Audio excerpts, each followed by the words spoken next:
How do you keep and maintain and trying to get ahead when you're literally pipped against on price? How are we going to make sure that we have a brand is showing as visible and has a relevant message in all those places, whether it's an advocate, whether it's online, whether it's, in all those places. Today we're joined by the fabulous Annabelle Cordelli, SVP of Virgin Atlantic. You've worked across many different sectors. What's the red thread that runs through what you've learned, like the fundamentals of successful marketing across sectors? The bit that still gets me out of bed is, what do people want in the world? What is the sort of the culture and the world that we're operating in? And how are you going to understand that and connect? In this episode, Annabelle wonderfully illuminates how iconic brands are built and protected through purpose, people and experience. Tell us a little bit about how you create this culture, this sort of magic. To find the right people who are going to be able to keep that culture going. This episode is a brilliant reminder that the most powerful marketing leaders act as custodians, building something that lasts well beyond any single campaign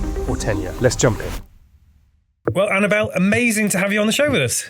Thank you both so much for having me. I have been really looking forward to this morning. So have we. This is going to be a banger. So let's get started. 2026, we're still kind of getting going just into February now. How's the year looking for you? Do you know, I think the world of travel, there is never a dull moment. If there's one thing I've learned, having worked in many other sectors, the vibrancy and level of change is just the norm. So it's a busy year like every other. Give us some of the highlights. Come on, what's cooking? So, it's a really important commercial window for us right now. So in January, Brits are booking their year of holidays. So it's a really important time commercially. So we have had a great January, people booking plenty of trips abroad with us. It is a bit of a cultural zeitgeisty type thing, isn't it? That start a new year and January's pretty miserable, Blue Monday and all that, but set my sights for further shores. So we had Toby Horry way back on from TUI, and he talked about, we're helping people to create dreams and so on. So we'll dig into aviation in a bit more detail, but just as a headline, it's quite a big thing in consumers' lives, isn't it? Holidays and so on. Massively. And I think that's the world over, but there's a particular time of year where it really takes centre stage. And being Australian, it's bright sun in January historically, but here in January, it's quite the challenge. And I think that's the moment where everyone just starts to think about, what does my year look like? When are those sort of escapes? And so I think it naturally takes a different momentum, booking holidays. But it's a really important part of people's lives. Travel, getting those great breaks with your friends and family. I absolutely agree. I mean, when I think about Virgin Atlantic, right, it's iconic. And I can't sort of almost separate the origin story of, that classic Richard Branson where he was dissatisfied with the status quo and thought he would create something totally different and differentiated. And you guys came with a whole set of quirky sort of customer experiences on flight and all sorts of things to make it really different and stand out from the crowd. And I wonder, if you could give us maybe a smorgasbord of that differentiation. Like, how do you maintain that differentiation in what is, a very crowded aviation market? I think you've touched on the point. The whole ethos and DNA of Virgin Atlantic is absolutely from our founder, Sir Richard Branson. So I think because, what his beliefs were and how you can, look at the world and, do it differently, do it better, all in services of a better customer experience. I think that's just been baked into our DNA and our culture since the beginning. And therefore, you attract people who naturally, think like that. You attract customers who think like that. And when you've got that and you're listening to your customers and you're with people who, believe in those things, you are looking for, where are those opportunities? What can we do? How do we lead the way? And I think that has, and there's decades long of, history of that, of spotting those opportunities, big and small, I think, to be able to live up to that expectation that he set with his belief and vision for it that we all have to, hold true to and also live up to today. It's so true. And I often, when I fly Virgin Atlantic, I always I'm looking out for those little sort of nuggets of gold and surprise and delights that you guys kind of put in there. But give us a few examples of the kind of things that you do which are sort of different from the pack. So I think it can be anything from being the first ones to create the clubhouse, that really iconic experience. It can be the first ones to have the, in-flight entertainment at the back of the seats. But it's also those little touches that I love, the handwritten note that's on your seat when you're about to take a flight. So for me, it's those little touches as much as it is the first in the market. And I think because of the people and the freedom that they have to spot those opportunities, that can look very different in every opportunity. So what you might experience, Richie, on one fight will be really different to what Mark might experience because it depends on that moment. And what really just makes that moment. It could be the glass of champagne that's just a special occasion, the note, whatever that is. And I think it's spotting those, they're the right things, the right moment, as much as the bigger parts of the experience that are more iconic. That's fascinating. And for me, what that signals to is a very big sort of cultural shift or a culture that's sort of everybody on board is there in a very service-orientated sort of way. And I dare say, some of your other peer group don't necessarily get it right most of the time. But anyway, we'll get another story for that. But the point being is it feels like you guys, really sort of put a lot of emphasis in creating the right type of cultural environment and empower your people to be able to create those experiences in the moment. Tell us a little bit about how you create this culture, this sort of magic. I think naturally people are attracted to Virgin Atlantic who have that same outlook on life. So we definitely just attract people. But in addition to that, we're also recruiting for a type of mindset. So if we talk about this all the time. If you're recruited, there are a lot of people who want to come and work, for example, as being, cabin crew. We have much more demand than what we have roles. So finding the people who have got that people orientation, that service orientation, and just spot those opportunities. I think that's really a mindset that you're recruiting for, because you can then train the fundamentals of safety and all the other things that are a really important part of that job. But that really would be something that's quite important, I think, to find the right people who are going to be able to keep that culture going and carry it on for years to come. Of course. So it runs pretty deep culturally, and you've said you already had a great start to the year. So my sense is you're doing a lot of things well and you're winning. But when you joined, there was a job to be done. It wasn't all humming perfectly. So tell us a bit about those early days, your diagnosis, the early actions, what you took a bit of time over. Give us a bit of a scene set at the point you joined. Clearly, I had a huge amount of excitement because I've worked on lots of different brands and I've had a real privilege of working on many, many iconic brands. But this just held something in my heart that was slightly different because of, I think, what it represented. So coming in, I knew I had, there would be expectations. And I think, I'm a big believer that when you go and you are the sort of guardian of a brand, many, many talented people came before you. And therefore you have a real commitment to listen and respect what came before. Now, that doesn't mean you can't, question and challenge all the things, but I think because you are a guardian for a period of time, the first thing to do is, understand and deeply listen. So the first thing for me, coming in just listening to the people, what really struck me was the level of pride and passion was off the scale. And I've worked some pretty exciting brands over the years in pretty exciting categories, and this was another level. And I think, speaking to people across the business, across the functions, this wasn't something that was contained to marketing or frontline teams. This was everyone feeling this huge pride and passion. And it really sort of envelops you and you really sort of feel that. But what was interesting through those conversations is what people were describing about what it was at Virgin Atlantic was actually a little bit different. There was a lot of similarity, but different words, different things. And what was really clear to me is actually that North Star and that tightness and the precision perhaps wasn't there.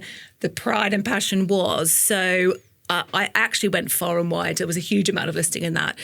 Interesting, at the same time, I was always doing a lot of listening, to customers, to existing customers, and also just, the travellers who weren't necessarily buying and experience Virgin Atlantic as well. And actually for them, it was a lot more clear. It was much clearer what, Virgin Atlantic was brilliant at, what it needed to stood for, not just today, but also for tomorrow.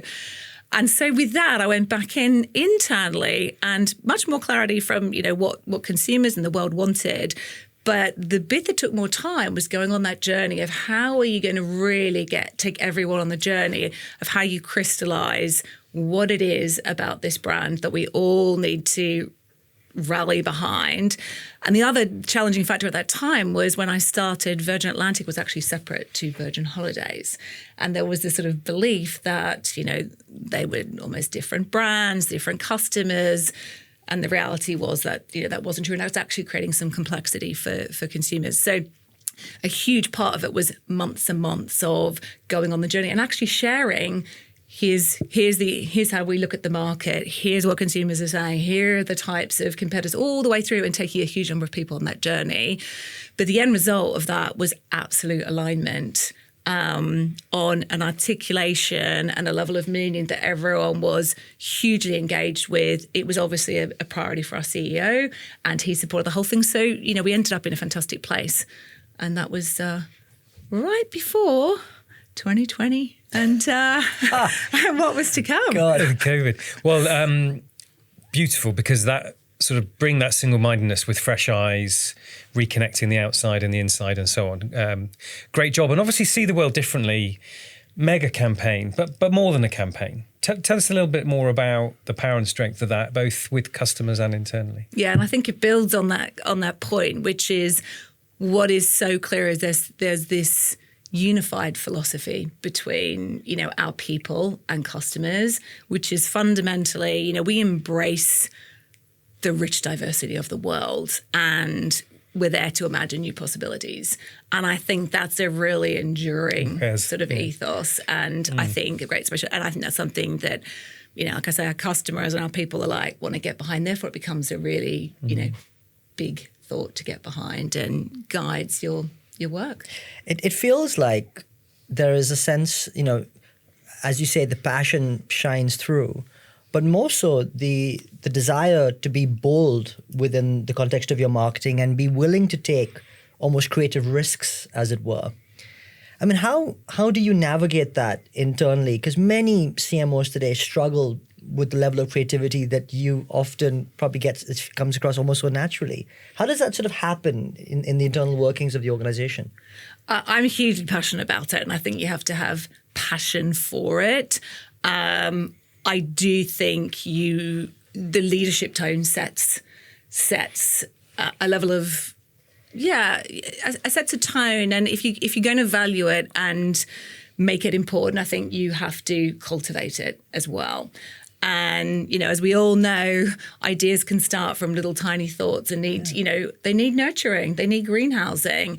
And I think those conditions for success require sort of commitment from leadership to be able to create the space for it. And I think that's finding allies that don't necessarily have to be in the marketing team. I think you do need great creative teams as well to have that, debate and challenge to move from comfort to something that feels a little bolder and sometimes more uncomfortable.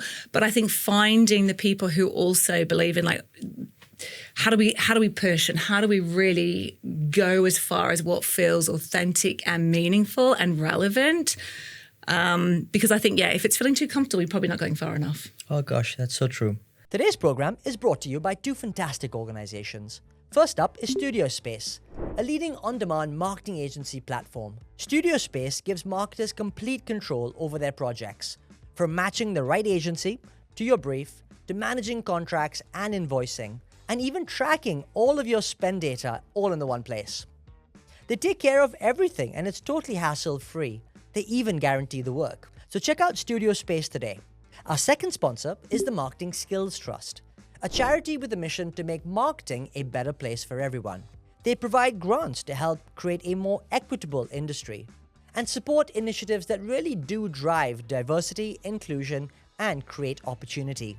The trust has been instrumental in leveling up the marketing skills across the board. And do take a look at their website for more information. Now, let's get on with the show.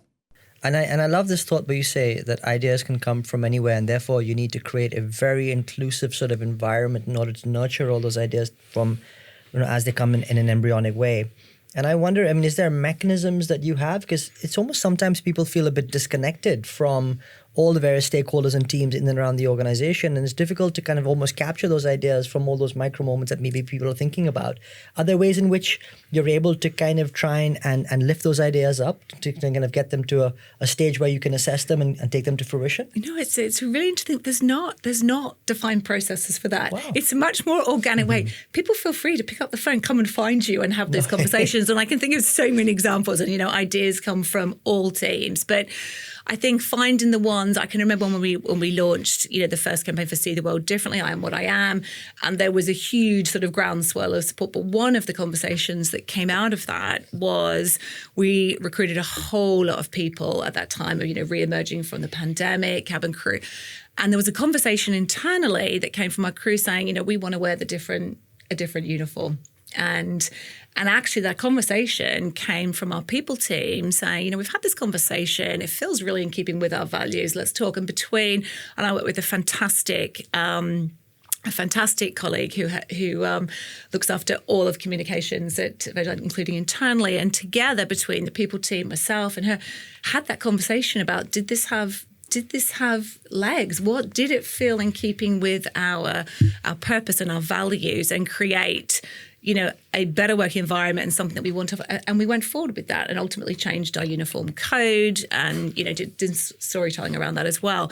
And I think that's a great idea that was born from one team, and that happens in all the time where it can come from customers, it can come from insight, but it can equally come from your people as well, and trying to spot those opportunities. But it does feel quite organic. I do think there's an opportunity today. It's getting more complicated. The world is, it is more difficult to navigate. So I think finding those enabling mechanisms is something on my mind as well, of how we make sure that continues in a way that we can create more and more, because I think there's a real need for it, there's a real demand for it, and finding those mechanisms. So it's definitely something that we're talking about internally, and I'm thinking about how do you cultivate that to keep it going. So you talk about if it feels too comfortable, you're probably not going hard enough and being bold and so on. But, it's not the Wild West. So, straightforwardly, how do you balance intuition versus evidence in the flow? I think that's a great question, because I do think you need both. I think the data and the evidence is going to anchor you and give you some direction, but it's also going to tell you what's today. And I think intuition and judgment is also going to point to what's possible. And I think when you align that with your purpose, I think that's where you get the judgment makes the call. Because if it's aligned to your purpose, I think that should be your compass for the ultimate decision, because it's still anchored in the right direction, but how you're really going to push that to what's possible. And again, providing that is in line with what you stand for and your values, I think you'll probably be right. Quick follow-up. So you'll make mistakes, because judgment is judgment, subjective.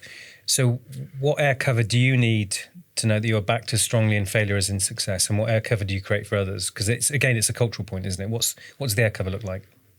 Yeah, and I think, lots of it doesn't resonate in the way that you always want it to. And I think, like everyone, you have bigger successes. And I think it's just learning and the review of that, what didn't hit the mark. And I think there are lots of examples. And I think that's just part of any development process, but particularly creative development process. Was it that the message was right and it wasn't clear enough, or the medium, or whatever it might be? And I think there's a real acceptance that, not everything works. Not everything can be that top box and really, hit the mark. And you have to just go, okay, well, what next? And how do we keep going? And I think that's just the cycle of evolution and learning what didn't work. How do you make it better? And that ongoing sort of learning and building on what does work. It's so true. And sort of on a related point, maybe mixing sort of what you said earlier around, the world is getting a bit more complicated. And particularly from a marketing perspective, there's fragmentation all over the place. And it appears to me that a marketer's remit certainly stretches beyond comms. And it goes into, like we described earlier, the sort of the micro moments that are created for your customers, which make it special, which make it unique, which make it memorable, and I'm sure maybe talkable in that way as well. So experience plays a massive role, as well as what we communicate. And I wonder, in your role as SVP, what degree and what extent to which are you playing on the comms lever, as well as the experience lever? How much of the remit do you get involved in on this side? A lot of it. And I think the difference is, and I've worked actually in portfolio business before, we got many, many brands. And because the brand is the business, there's a lens to look through, which is the Virgin Atlantic brand lens that informs everything. The experience is the brand experience. The comms are the brand. The expectation of the product are all linked to that. So that lens means you absolutely need to be leading into what does the product need to deliver, for holidays? What does that mean for business travelers? How does that translate to be, on brand and distinctly Virgin Atlantic into the experience and into comms, right through to design? In my team, I've got the design team who design the clubhouse. So I think it's just so inextricably linked throughout in a service business when you have got a brand lens around it, that you have to be in all of those conversations. It's interesting because I think when I look at the world of travel, it's actually it's a really complicated business operationally, clearly, with a huge number of moving parts constantly. And the level of differentiation that you would have, certainly at a brand comms or a brand level, would almost be somewhat on the periphery. Those magic moments are sort of the delight moments versus the actual more, we're getting you from A to B. And I wondered to what degree, how do you influence or how do you think about, because as a passenger, if your flight's delayed, it doesn't matter if you give me an extra couple of things. My flight's delayed and it's really inconvenienced me.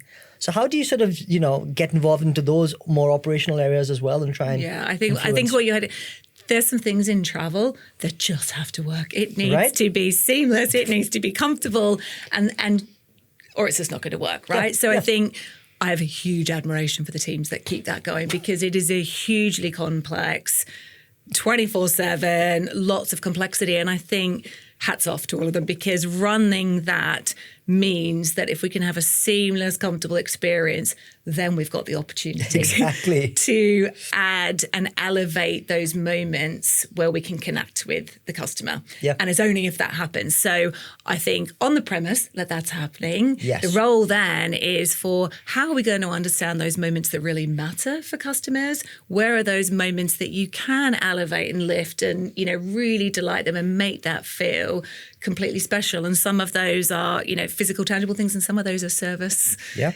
human-led moments as well. So I think it's hugely varied. And like you say, there's an end-to-end experience that takes you right through to your destination. But also with a lot of our customers, the anticipation, it starts there. It starts right when you're booking. So that January trip that you have booked, especially with the types of customers, they want to hear from us. They want to know, how am I building towards that amazing trip that I'm going to do. So it's the whole journey that you're thinking about. So true. Very, very complicated. Just as an aside, Richie and I sometimes say, what business are we in? And my reference is my mate used to be FD for EasyJet back in the day. And he asked me the question, what business do you think we are? I said, well, you're an airline, aren't you? No, we're a restaurant in the sky. Because for not premium and not long haul, it is a very, very low margin business, very complicated, and actually, they make their money in a different way. Anyway, random aside, but a useful metaphor maybe. I want to talk a bit about inclusivity. We've already touched on it, and it obviously runs quite deep. And you've taken a very strong stance on this, very overt, from gender neutral uniforms through to your advertising itself. What and when shifted when that became really concrete in the fabric and DNA of the company? I think it's always been there.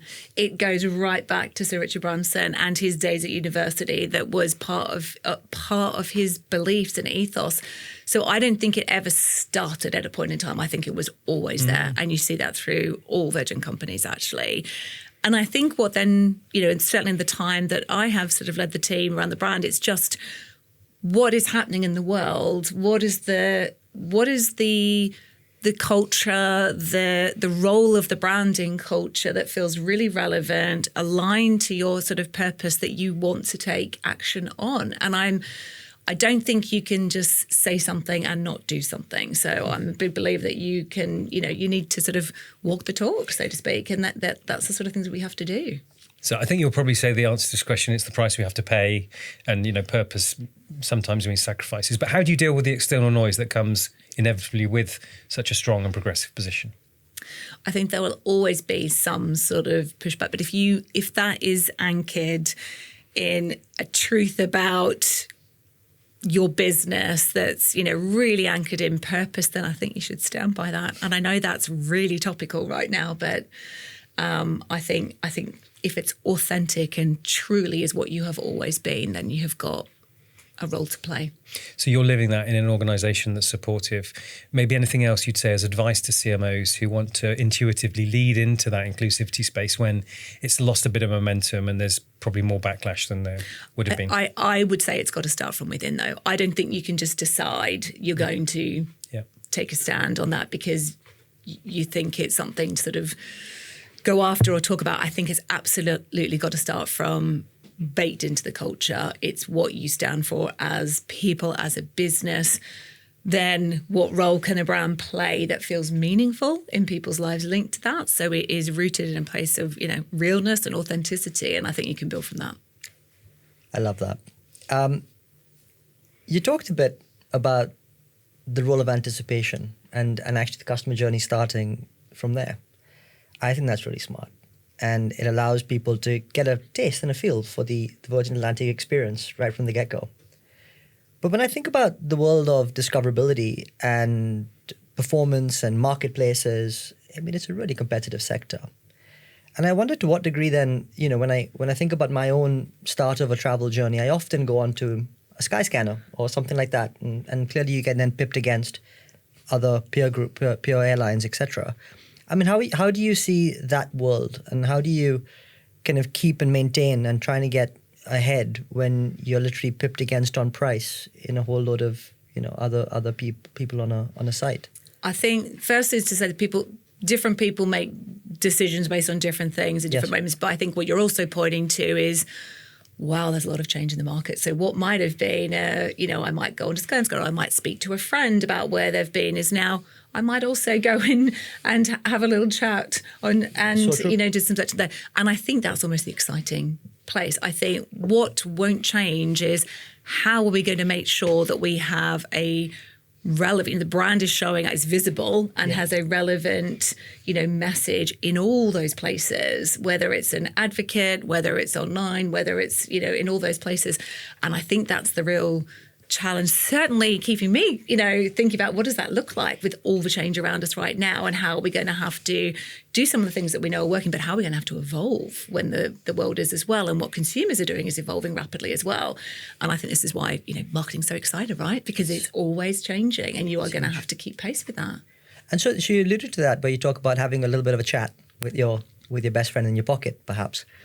And I think it's a major, major deal. In most sectors, there's a disintermediation sort of element to it. And the way that you show up in AI search and the like. And I'm sure in tomorrow's world, and this year, in fact, the year of agentic, that's going to play much more into people's consideration. And people often cite, I'm just going to book a flight using my agent, and perhaps maybe that'll come in a few years to come. How are you guys thinking about all that as this evolves? Richie, have you met our concierge? In your pocket, you can literally, it was in partnership with OpenAI and a lot of other partners. Where have we been? Talk to your concierge, voice activate it, and literally talk about what you would like. And that can all be done with just a conversation. Isn't that fantastic? Yeah. That's a really great example. Tell us more about how you got there, what it took to get there. Because this is, I feel a bit ignorant. And I can't take any credit for this. This is another team at Virgin Atlantic who have been working on this for last year, incredibly talented. And I love the conversations with them, because they are the people who are, really spotted the opportunity and have been building that in partnership with, as I say, with OpenAI and other partners as well. And really creating, how do you take the best of the Virgin Atlantic experience that we just talked about, that cabin crew interaction, but how do I then, manage to harness the voice of the brand, all of that experience knowledge in a way that is going to be harnessed with exactly what you want. You want to have right now a fantastic trip away with your kids and your wife. Where do you want to go, and how do you get that concierge, that advice, that curation of the experience that brings that best of that inside knowledge of Virgin Atlantic, that curation around the experiences when you want it, how you want it, and you can book it by voice. Isn't it great? And in fact, funny enough, I was just thinking about an experience I had with Virgin Atlantic where one of the biggest bugbears actually in hectic travel plans with young families is the constant need for changing your travel plans. And that's probably one of the big things that often come up. And the complexity in and around that generally. But actually, when you guys launched your WhatsApp service, so good. You just literally are WhatsApping whatever, I don't know if it's whoever it might be the other side, but it just creates such a seamless way in which to get the job done. Because the perception of airline services is you wait on a queue on a phone for ages and ages to even get someone to answer your phone. And that was just such a lovely, refreshing moment where it was just like, simple, I'm just on it, I'm talking to a friend, I'm talking to Virgin, job done, and it's just an easy And I think the it. reality is people want to interact where they want to interact, how they want to interact. For some people, it might be coming into one of our Virgin Atlantic Holidays stores. For other people, it's getting in contact with the customer centre. Other people are online. I want to have a chat with a concierge, a WhatsApp. Or you might speak to, the VIP team if you're a really frequent traveller and a member of our, our flying club. Yeah. So I think there are so many points. What we need to make sure of is that is a seamless experience. You can contact us in the way that you want and just constantly evolving that and making it better and better and more personalised based on whatever you need at that moment in time. Yes. So we've talked a lot about travel and airlines. I want to shift the attention to you a little bit so people can understand about you and your leadership journey. So I suppose you've worked across many different sectors. What's the red thread? See what I did there? What's the red thread that runs through what you've learned, like the fundamentals of successful marketing across sectors?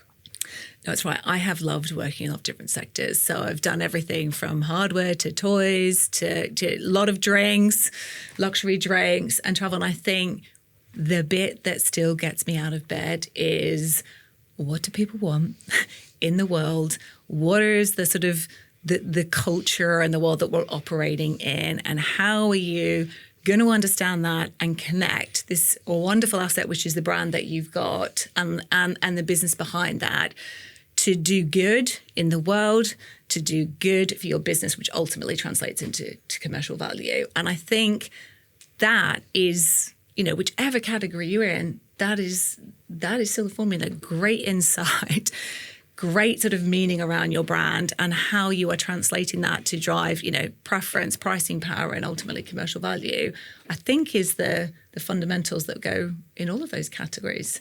And I like the excitement of different categories to try those things. So there's lots of difference in the categories as well. I mean, let's be honest, buying a Pepsi every day and the purchase cycle with that versus I'm booking a trip of a lifetime or a honeymoon that I might spend a long time, 2 years in the making, very different things. So understanding those dynamics is also, there's going to be a lot of difference, but the fundamentals are also going to be enduring. It's really interesting because as you say, you've had such great experience and across a variety of sectors. And to me, as you've scaled through your career and in this very privileged position, I love when you call you being a custodian. I think that's a really lovely term and phrasing. But I'm sure not been easy to get to where you are right now.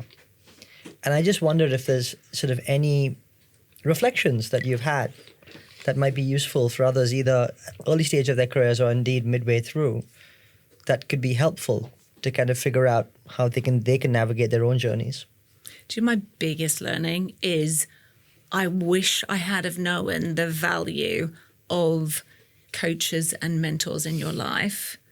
And I have had the real privilege of having some brilliant coaches and mentors in the sort of, the recent years. But if I go right back to when I was younger, I wish someone had have shared the importance of that and helped me cultivate some of those things, because for a very long time I didn't have any of that. And the power of that from the beginning would be, and that's the thing that I tell everyone who, I mentor or anyone that's sort of seeking advice, find that. And it doesn't need to be big and structured and expensive. I think it can be actually, you can find very creative and be very resourceful depending on the business and the circumstances you're in.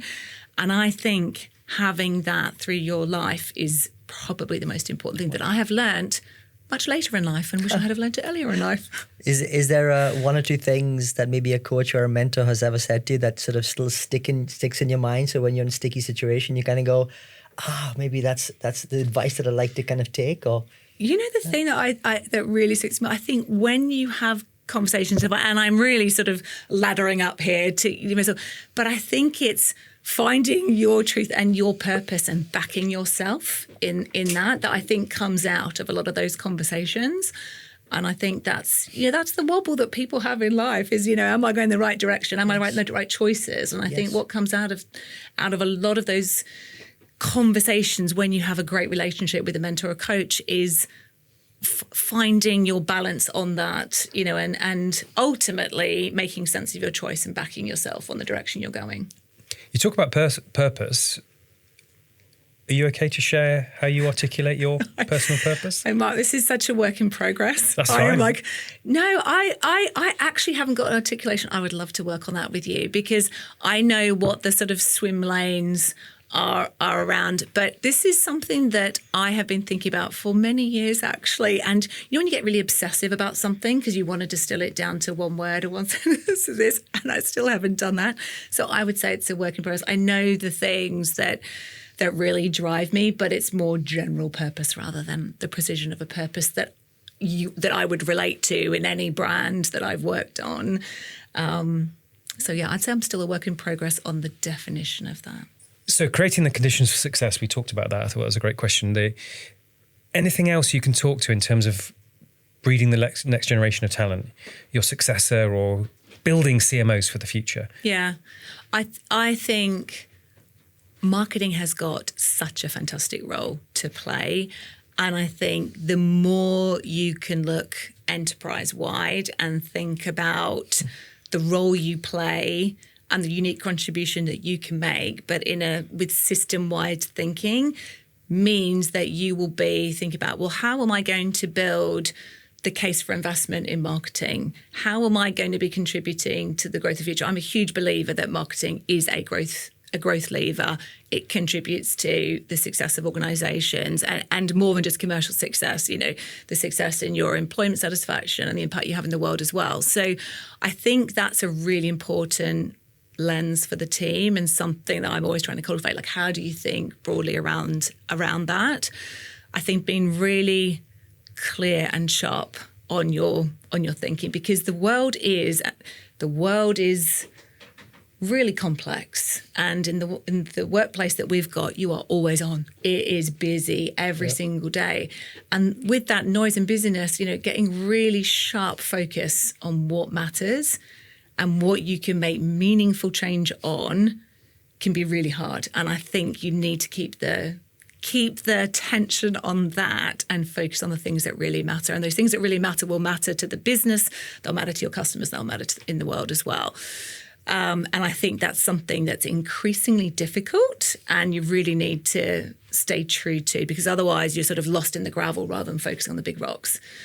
And I think, we've talked a little bit about creativity and, creative leadership, leading teams through sustained periods of change is going to be, another thing, and how at all levels of the business are we making sense of the world that we're in, the business that we're in, and just navigating that is going to be something we all have to, I think, just get better and better at. We're all learning all the time about how to deal with the next things, and I think just practicing that all the time. Business is tough. I think you have to be grounded commercially. That's an imperative as well. And it comes back to my point on, how are we contributing to business success and being really, really articulate in that. I love that. And also the thought about not always focusing on the gravel, but actually on the rocks is really good, important. isn't it? Great analogy. Absolutely love that. And some great advice there around, how people can sort of navigate and focus in on what makes them truly special, and what the contribution could be. I also find you talked about it in a wider context, in a broader context. And I think that's really interesting as well, because the ecosystem around us is one that is vital to a marketer, right? We all work in almost concentric circles with everybody else. But that marketing landscape and ecosystem is changing like none other. And in an organization where you put creativity pretty much, and bold creativity, at the heart of everything you do, how you access that creativity and the people you work with in order to avail and execute on that creativity, I think is also fundamentally shifting. So if you've got, what's your take on how creativity will be executed in tomorrow's world, clearly alluding to the notion of how AI will transform the creative process. But what's your take on that from your vantage point? I mean, this is one of the many conversations we're having that is sort of rooted in AI right now. And we have been really fortunate. I referenced the team before who built the concierge. They've been partnering with my team, and we're getting some really sort of specialist help to think about the work that we do as a creative team and how we completely reimagine that. And I think that is, we're at the beginning of that journey now. And that is so exciting because we are working out where are the steps in the process that really aren't added value. That's not where you want your, creatives and your designers spending their time, and how you re-engineer that process, but also how you find different, tools and techniques to get work done. And it's absolutely, because I want to make sure there's that human judgment, that creative eye on the things. But what I also want to do is take out the stuff that consumes time, the project management, the inner value process steps. So we're currently working on that right now, which is hugely exciting across the team. And that's just one example. I think then what we're going to have to work out as well, how do we do it differently? Where are our red lines on some of those things around what we hold dear, and what are we going to, let go of? And I think that's going to be a process of learning together. So we've got some, as I say, some real help from people to help on the really technical aspects of that, but also the experts who are doing the jobs really open to how do I do it differently? And that comes to the mindset point that I mentioned before, people who are absolutely willing to reimagine it. Amazing. Love it. Annabelle, the time's gone by way too fast. So final question, just to close off, and really about how you see success now versus when you were more junior. So what's different in terms of success in the past and success in the future? It's I always have those, because it's that time of year when you have those reflections on the year that's gone. For sure, when I was younger, it would have been about, the new product launch or the new campaign and that moment, that sort of hit of success that would have given me huge satisfaction. And that would have marked, I got to do, work on that, or I was part of the team that did that. And now it's much more enduring. And what that looks like is, am I building, something that is going to set this team up that is long-lived, well beyond me? And that looks like, the people, the capabilities, the way we do with work, the type of work we're doing, the value that marketing's bringing. And that's years and years of work. And I think for me, it's building, brick by brick, all the things that you need to have there. And that's what sort of success looks for me now, is how do you create those building blocks that are going to, create the next generation of marketers and set Virgin Atlantic up success, over time. And I think that is quite different to, long time ago and what that looked like. And I think that just comes with, life experience, doesn't it? And your version of success. Exactly that. It repeats the theme you had for before about custodianship, which is a lovely way to end a lovely conversation. So thank you again for coming in today, Annabelle. Thank you so much for having me. It's been wonderful. Thank you.